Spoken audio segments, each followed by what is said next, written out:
कार्य कैसे करना है, तो योगा एक बड़ा इम्पोर्टेंट कंसर्न है। जिससे देखें तो हमारे शरीर के सारे अंग एट ए टाइम काम करने लगते हैं। सुबह आज भी मैं एक जगह योगा पे गया था। अंतर्राष्ट्रीय 8वां योग दिवस है, आपने भी मनाया, तो क्या कहेंगे, लोगों को क्या संदेश देना चाहेंगे? सबको अंतर्राष्ट्रीय योगा दिवस की शुभकामनाएं। हर साल एक इसका थीम होता है। इस साल योगा दिवस का जो थीम है, योगा एंड ह्यूमैनिटी। योगा एक ऐसी चीज़ है कि कहने में 4 शब्द लगते हैं, वाई और डी है, लेकिन इसको जब व्यापक रूप में देखा जाए तो इसके शारीरिक क्रिया पे बड़े फायदे हैं।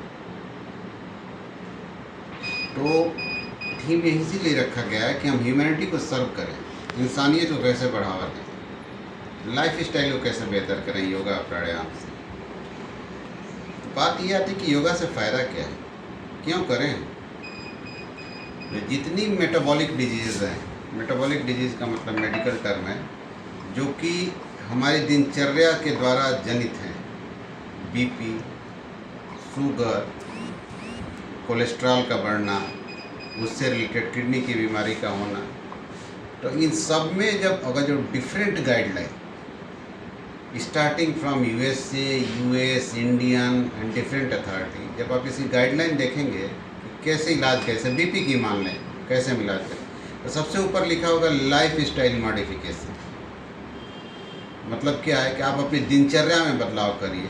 जब दिनचर्या में बदलाव करिए तो इसमें खान पान भी है, रहन सहन भी है, एक्सरसाइज भी है, और साइंटिफिक वे में प्रूवन योगा प्राणायाम भी है, जो कि आपके डेफिनेटली जो कॉम्प्लिकेशन है डिजीज़ के और रिवर्सल ऑफ डिजीज एक कही जाती है। ये कुछ चीज़ें ऐसी हैं जैसे कि अर्ली स्टेज में कोई हाइपरटेंसिव है, डायबिटिक है, तो माइट पॉसिबिलिटी की लाइफ स्टाइल मॉडिफिकेशन से उसकी रिवर्सल ऑफ डिजीज हो जाए, चीज़ ख़त्म हो जाए।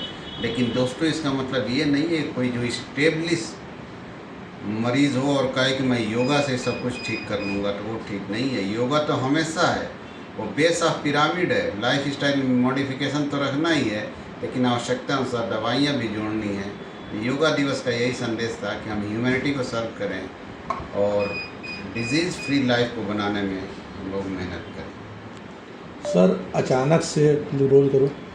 यस, एक्चुअली जब ये इन्फेक्टिव डिजीज़ की बात देखेंगे आप, तो एक टर्म होता है स्पोरेडिक केसेस। जब हम ऑलमोस्ट कोविड के लिए हम लोग हर्ड इम्यूनिटी अचीव कर चुके हैं, मास लेवल पे इम्यूनिटी हो चुकी है, लेकिन कुछ केसेस क्या होते हैं कि वो बचे रहते हैं।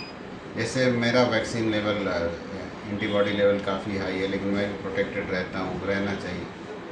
तो sporadic cases time to time जैसे ये आते रहते हैं। जैसे आप एक पोलियो का एग्जांपल लेंगे तो पोलियो ऑलमोस्ट नियर एरेडिकेशन, लेकिन कभी कभी रेयरली 1-2 आ जाते हैं केसेस।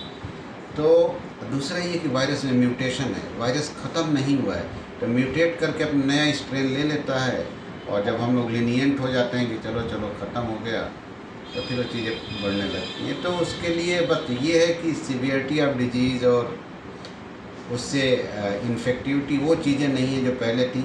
और इसको स्पोरेडिक कहा है। स्पोरेडिक का मतलब एक के दुक्के कहीं आ गया, जब उसको हम इस वक्त का सीनेरियो तो यही है।